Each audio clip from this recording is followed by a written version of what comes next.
Good morning and good day sa lahat ng ating mga minamahal na mga sumusubaybay sa ating daily devotional.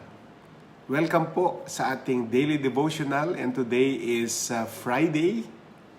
Ngayon ay August 20, 2021. Samahan niyo po ang inyong lingkod sa ating panimulang panalangin. Let us pray. O our God in heaven, papasalamat uli kami sa panibagong araw na ito, araw ng Biyernes, at araw uli ng aming pagtatagumpay, araw uli ng panibagong kalakasan, araw ng panibagong pag-asa, araw ng panibagong buhay. Maraming salamat po, aming Diyos, dahil ikaw ay tapat na Diyos, hindi nagpapabaya. Ikaw ay Diyos na nagpapala sa gawa ng aming mga kamay. Salamat po. Salamat sa iyong katapatan. Ngayong araw na ito, amin pong ino-offer sa iyo ang lahat ng aming mga gagawin. Pinagpapanalangin po namin na inyo pong bigyan ng katagumpayan ang aming mga gawa sa maghapong ito. Pagpalain din po ang inyong salita na aming tatanggapin ngayong umaga na magsisilbing gabay namin sa pang-araw-araw. I-anoint po ang bawat isa sa amin at magkaroon kami ng espiritu ng kaunawaan sa lahat ng mga espiritual na bagay. Banal na Espiritu, kayo pong aming maging teacher ngayon at ituro ninyo ang lahat ng bagay na tama at mabuti para sa bawat isa sa amin. Dumaloy nawa sa aming kalagitnaan ang kapangyarihan ng inyong pagpapagaling sa aming mga sakit, mga karamdaman. At lagi mong kami ay inyong proteksyonan ng inyong banal na dugo, na walang anumang sakit, karamdaman ang makalapit sa aming kinalalagyan dahil kami ay protected ng dugo ni Jesus na iyong anak. Maraming salamat po, pagpalain mo ang aming pag-aaral na ito sa tanging pangalan mo, Jesus. Amen. And Amen. Purihin ang ating Diyos na buhay. Sa lahat po ng mga nanonood, pwede niyo pong i-share ang ating pong devotional ngayon sa inyo pong mga Facebook friends, sa inyo pong mga kakilala, at nang mapagpala din po sila katulad ng mga pagpapalang tinatanggap po natin. And you can follow us in YouTube. Ang ating pong YouTube channel ay JLG Space TV. At kapag nakapasok na po kayo sa ating YouTube channel, don't forget to subscribe and press the notification bell. Para lahat po ng future uploads natin ay ma-notify po kayo. Purihin ang Diyos. Magpapatuloy po tayo sa pag-aaral sa Book of Zechariah. Sapagkat ang Book of Zechariah ay isa din sa pinakamahabang minor prophetic book sa Old Testament. Kaya more than 2 weeks na tayo na nasa Book of Zechariah. And so today, our reading will be in Zechariah chapter 11, verses 4 to 17. Medyo mahaba-haba po ito, pero bear with me para maunawaan po natin ang ating pag-aaralan ngayon. Kailangan, kasi meron lang po akong 2 verses na napili dito sa reading natin. Pero para maintindihan natin, ay babaybayin muna natin yung mga previous verses bago po yung ating key passage. So, Zechariah 11, 4 to 17, I will read from the NIV. This is what the Lord says, my Lord God says, shepherd the flock, mark for slaughter. Their buyers slaughtered them and go unpunished. Those who sell them say, praise the Lord, I am rich. Their own shepherds do not spare them. For I will no longer have pity on the people of the land, declares the Lord. I will give everyone into the hands of their neighbors and their king. They will devastate the land, and I will not rescue anyone from their hands. So I shepherded the flock marked for slaughter, particularly the oppressed of the flock. Then I took 2 staffs and called one Favor and the other Union, and I shepherded the flock. In 1 month I got rid of the 3 shepherds. The flock detested me, and I grew weary of them and said, I will not be your shepherd. Let the dying die, and the perishing perish. Let those who are left eat one another's flesh. Then I took my staff called Favor and broke it, revoking the covenant I have made with all the nations. It was revoked on that day, and so the oppressed of the flock who were watching me knew it was the word of the Lord. Verse 12 now, I told them, if you think it best, give me my pay, but if not, keep it. So they paid me 30 pieces of silver. And the Lord said to me, throw it to the potter, the handsome price at which they valued me. So I took the 30 pieces of silver and threw them to the potter at the house of the Lord. Then I broke my second staff called Union, breaking the family bond between Judah and Israel. And the Lord said to me, take again the equipment of a foolish shepherd, for I am going to raise up a shepherd over the land who will not care for the lost, or seek the young, or heal the injured, or feed the healthy, but will eat the meat of the choice sheep, tearing off their hooves. Woe to the worthless shepherd who deserts the flock. May the sword strike his arm and his right eye. May his arm be completely withered, his right eye totally blinded. End of reading. Zechariah chapter 11, verse 4 to 17. Yan po ang ating reading. But again, we will concentrate on verse 16. Dito po sa 14 verses na binasa natin. Magko-concentrate po tayo sa verse 16. And let us read verse 16 again. Zechariah 11 verse 16.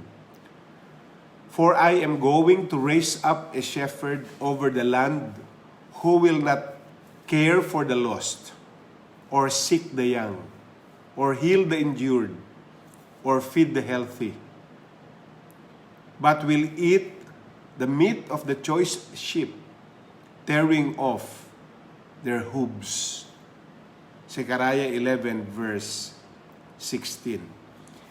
Maaring ang ating mga binasa ay hindi natin lubos maunawaan kung anong ibig sabihin nitong prophetic declaration.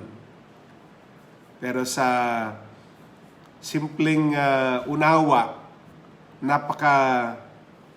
napaka-talim na warning po itong ibinigay sa atin ng Panginoon sa ating pag-aaral sa verse 16. Itong mga verses na ito ay sinasabi sa atin that when God's people forget to gather the lost, a different spirit takes over. Yan po ang ibig sabihin. Na mga talata na mga binasa natin ay sinasabi sa atin na tayo bilang mga anak ng Diyos, pag nakalimutan na nating gawin ang ipinagagawa ng Diyos sa mga tupa, sa kanyang mga kawan, may mag-a-arise may magte-take over na different spirit. Different spirit takes over. At laganap ngayon ito sa huling panahon. Dahil napapabayaan na ang mga tupa, dahil napapabayaan na ang mga kawan ng Diyos. Iba-iba ng mga spirit ang nagte-take over sa buhay ng maraming tupa ng Diyos. Kapag ang mga faithful believers ay hindi na nagiging faithful at magsimula na silang maging unfaithful sa kanilang pagganap ng kanilang mga tungkulin, ang papalit po dyan ay mga spiritual cannibals. Ang mga mistulang mga naglilingkod sa Diyos, pero ang kanilang pakay ay lalapain ang kawan ng Diyos. Kapag hindi ho tayo naging faithful o nagpatuloy na maging faithful, may magte-take over na spiritual cannibals. Ang tawag po natin, mga spiritual cannibals, sapagkat ang layunin nila ay hindi upang pangalagaan ang tupa ng Diyos. Nagpapakita din sila ng tila malasakit na marami silang nadideceive. Nagpapakita sila ng malasakit na parang sila ay may pagmamahal at tapat na pag-aaruga. Pero sa likod ng kanilang mga ipinapakita ay meron pong masamang pakay, itong tinatawag ng Biblia na mga spiritual cannibals. So the Good Shepherd breaks his staff of grace. At yung staff of grace is called favor and unity, because his flock won't heed them anymore. Wawasakin na ang staff of grace or favor and staff of unity dahil ang mga tupa ay hindi na sumusunod sa mga alituntunin ng Diyos. Sila ay nawasak na, sila ay nasira na. Papasok po ang mga pretenders. Pretenders step in with their personal agendas and false promises. Last days na po, mga minamahal, nasa mga huling araw tayo ng buhay sa mundong ito. Nalalapit na ang pagbabalik ng Panginoon. At bahagi ng pagbabalik ng Panginoon ay mag-a-arise ang mga tinatawag na mga false shepherds. Mag-a-arise ang mga tinatawag nating pretenders, mga nagbabalat kayo. Pretenders step in with their personal agendas and false promises. Papasok ang mga false pretenders. Ito mga pretenders, mga false shepherds, I should say, na ang kanilang ipopromote ay hindi ang agenda ng Diyos sa kanyang mga tupa, kundi ang kanilang mga personal agenda at mga false promises. Kaya po sa panahong ito, kailangan maging discernful po tayo. Maging matalas po ang ating spiritual discernment, sapagkat ito din ang panahon sa mga huling araw na may mga mistulang mga pastol na bubulabog sa kawan ng Diyos. Hindi dahil meron silang malasakit sa kawan ng Diyos, sa mga tupa ng Diyos, kundi para ma-promote ang kanilang mga personal agenda at mga false promises. Ito po ang prophecy, mga kapatid, sa Zechariah 11. And at the end of the Old Testament era, the kingdom was carved up into competing sects and self-serving traditions. Yan po ang naging problema na sa huling araw, ang kingdom, ang kaharian ay nawasak sa pamamagitan ng kompetensya, sa pamamagitan ng mga self-serving traditions. Nawasak ang kawan ng Diyos, ang katawan ng Panginoon, pwede nating sabihin yan kung sa New Testament, sapagkat meron ng mga alitan ang iba't ibang mga grupo na nagsasabing silang lahat ay naglilingkod din sa Diyos at lahat ng kanilang ginagawa ay para sa Diyos din. Pero ang umiiral ay yung tinatawag nating self-serving purposes. Ang ating pong kawan ay kawan ng Diyos. Ang ating pong simbahan ay simbahan ng Diyos. Wala po tayong pagmamay-ari. At dapat bilang simbahan ng Diyos o katawan ng Panginoon, ang agenda po natin ay i-promote ang agenda ng Diyos. Hindi po ng ating mga sariling agenda at mga personal na interest na ikawawasak ng katawan ng Panginoon. Hindi po tayo ang namatay para sa kawan, para sa tupa ng Panginoon. Siya po ang namatay para sa kanyang katawan. So it will be at the end of this age also. Ito pong nangyari sa Juda, ito pong nangyari sa Israel, ay mangyayari din sa bagong panahon. And it will destroy the body. Yan po ang agenda ng kaaway. Ang wasakin ang katawan ng Panginoon. And will anyone remember the mission? Ang tupa ba ng Panginoon, ang bayan ng Panginoon, ang kanyang katawan ba ngayon, ay naaalala pa ang mission na ipinagagawa ng Diyos sa atin o masyado na tayong nakafocus sa kanya-kanya nating agenda sa buhay? Ang ginagawa pa ba natin ngayon ay ang agenda ng Diyos?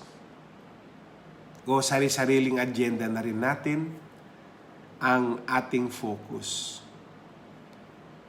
The New Testament testifies to the Lord's remembering. Ang bagong tipan ay nagpapatutuo na ang Diyos ng Panginoon ay maalala niya ang mga bagay na ito. Our eternal shepherd came in the flesh. Papalitan ng Diyos ang lahat ng mga hindi tapat na lingkod ng Diyos.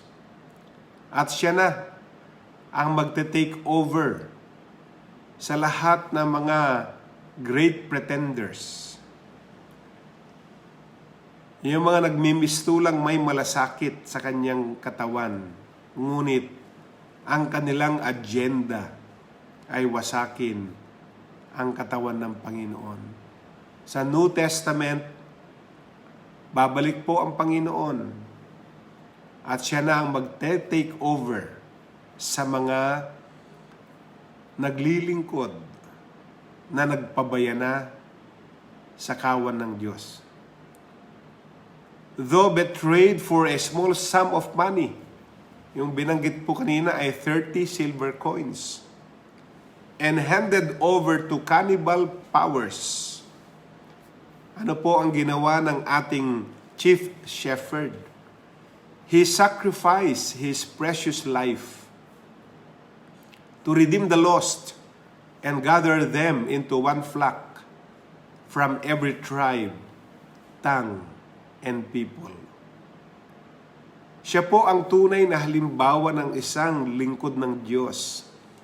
Siya po ang halimbawa ng isang tunay na pastol na handa niyang isinakripisyo ang kanyang napakahalagang buhay para i-redeem tayo, tubusin tayo, tayong mga naligaw ay muli niyang hinanap at ginawang isang tupa, isang flock, isang kawan mula sa mga tribo at mga iba't ibang mga wika. Siya po ang Chief Shepherd na dapat nating gayahin. Huwag tayong magpapabaya. Hindi lamang po ito mensahe sa mga pastol. Mensahe po ito sa lahat ng naglilingkod sa Diyos. Na sa ating paglilingkod sa Diyos, hindi dapat nangingibabaw ang ating mga personal agenda at mga personal interest. Hindi natin pinopromote ang mga sarili nating agenda at sarili nating interest at the expense of God's flock. Tayo po ay mananagot sa Diyos kapag ang tupa ay napahamak dahil sa atin. Ang kanilang dugo ay nasa ating mga kamay. Kaya po ang aking tanong, ang simbahan ba, ang grupo ba na inyong kinasasaniban ay grupo o simbahan na nagpo-promote sa mga priorities ng Good Shepherd? Yan po ang tanong. Ang inyong mga pinupuntahang gawain ba o ang inyong mga kinabibilangang grupo ay simbahan o grupo na wala nang pinopromote, wala nang nagiging priority, kundi ang i-promote ang priority ng Good Shepherd, i-promote ang priority ng ating Panginoong Hesus. Ngayon, kung hindi po yan ang pinopromote ng simbahan na ating kinabibilangan, ano ang kanilang pinopromote? Ikaw ba o isang individual, ikaw ba kapatid, hindi na lang grupo o simbahan, ikaw ba bilang individual, ang ipinopromote mo ba sa iyong buhay ay ang mga priorities ng Good Shepherd, ng ating Panginoon Hesus sa iyong buhay? Commit yourself to God's purposes alone. Ito yung panahon na dapat nating i-promote ang mga layunin ng Diyos lamang, wala ng iba. Isantabi ang lahat ng ating mga personal na interest. Isantabi ang lahat ng personal nating agenda sa buhay. At ang maging priority natin lamang ay gawin ang layunin ng Diyos sa buhay natin. He will provide you opportunities to be a part of what He is up to in this world. Kapag ginawa nating priority, kapag ang ipinopromote natin ay mga priorities ng Diyos, magbibigay siya ng mga oportunidad na maging bahagi ng kanyang gustong gawin sa mundong kinalalagyan natin. Bumalik po tayo sa katapatan, mga minamahal ko. Bumalik tayo sa pagpopromote ng agenda ng Diyos. Hindi po ng ating mga personal at sariling agenda. At ano yung mga opportunities na ito? Opportunities seem small and unlikely, but they will bear His marks. Maaring itong mga priorities na ipinagagawa ng Diyos ay simple o payak sa ating paningin. Pero tandaan natin, ang ipinagagawa po ng Diyos, compassion for the hurting, ang ating pagpapakita ng habag at awa sa mga namimighati, sa meron pong mga dinadala, may mga sugat pong dinadala, at may mga pinagdadaanan. Ang papel po natin ay palakasin ang mga nanghihina. Hindi po pahinain ang mga nanghihina, kundi palakasin ang mga nanghihina. At ating gabayan ang mga nako-confuse, to guide the confused. At tayo ay magbibigay ng panahon para hanapin ang mga naliligaw. Huwag po tayo ang nanliligaw. Huwag tayo ang magiging dahilan para maligaw ang ibang mga tupa ng Diyos. Kundi tayo ang kasangkapan ng Diyos na hanapin ang mga ligaw. Papel po ito ng mga tapat na lingkod ng Diyos. Go where Christ's rod and where Christ's staff are reaching the lost and leading them home. Puntahan natin ang mga kawan, ang mga tupa na hanggang ngayon ay ligaw pa din. At yung nakasumpong na ng tamang landas ay samahan nating hindi na maligaw. Sapagkat ang kaaway ay nagdo-double time na yung mga nakasumpong na ng tamang daan, tamang landas, ang gawa ng kaaway ay iligaw uli. At ang kanyang gagamitin ng kaaway para iligaw uli ay ang mga taong nagpapakita, kunyari, ng malasakit sa kawan ng Diyos. Kaya po, maging discernful po tayo. Maging matalas po ang ating espiritu. Hingin natin sa Diyos. Una, na ma-discern natin ang mga nagsasabing may malasakit sila sa Diyos, pero ang kanilang agenda ay iligaw ang kawan ng Diyos. Ating i-discern ang mga pangungusap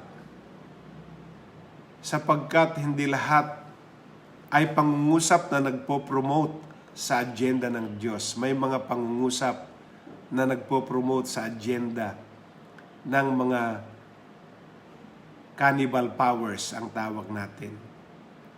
Cannibal spirit. Yung wala nang ginawa kundi lapain ang kawan ng Diyos.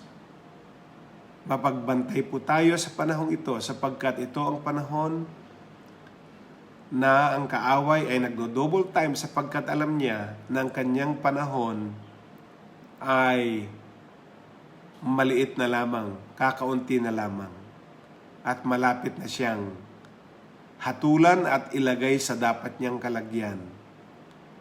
Kaya alam niya yon, kaya gagamitin naman niya ang natitirang oras niya para makapanlinlang, para wasakin ang buhay, ang mga buhay na iniligtas na tinubos na ng Diyos sa pamamagitan ni Kristo Jesus.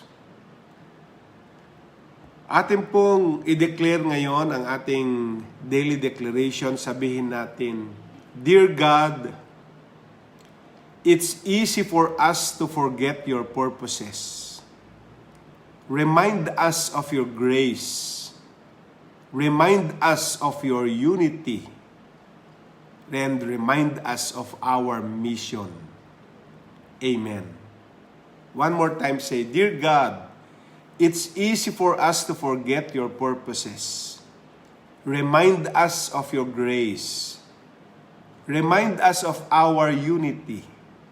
Remind us of our mission. Amen and amen. Let us pray. God in heaven, maraming salamat sa pagbibigay mo sa amin ng stern rebuke and powerful warning na itong mga last days, itong mga huling mga araw, ay marami pong mga darating na mga espiritu na magpe-pretend na parang kayo ang kanilang inilalarawan sa kanilang paglilingkod. Ngunit sa likod nito ay ang pagpo-promote ng kanilang mga personal interest at personal agenda. Bigyan mo kami ng kakayanan na ma-discern ang lahat ng galaw ng kaaway ngayon upang ang kawan, ang iyong katawan ay hindi malinlang. Gamitin mo kaming lahat na maging mapagbantay, mapagmasid, sapagkat ang kaaway ay naghihintay ng panahon ang ng oportunidad para kami ay silain. Tulungan mo kami na bumalik lagi sa layunin kung bakit kami tinawag mo, babalik sa layunin kung bakit kami kailangang maglingkod at i-promote ang mga layunin mo.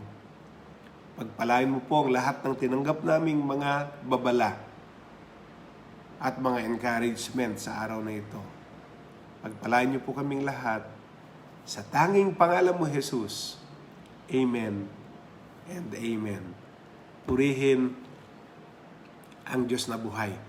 Salamat po sa inyong pagtangkilik. Medyo alanganin po lagi ang ating Hope Hour dahil nadadaanan po sa mga oras ng paglalakbay namin, pagbabiyahe. Pero ang ating morning devotion, as much as possible po ay hindi po natin makaligtaan. So bukas po magbabalik ang inyong lingkod, Pastor Rene Alog, sa ganitong oras, 6:30 in the morning.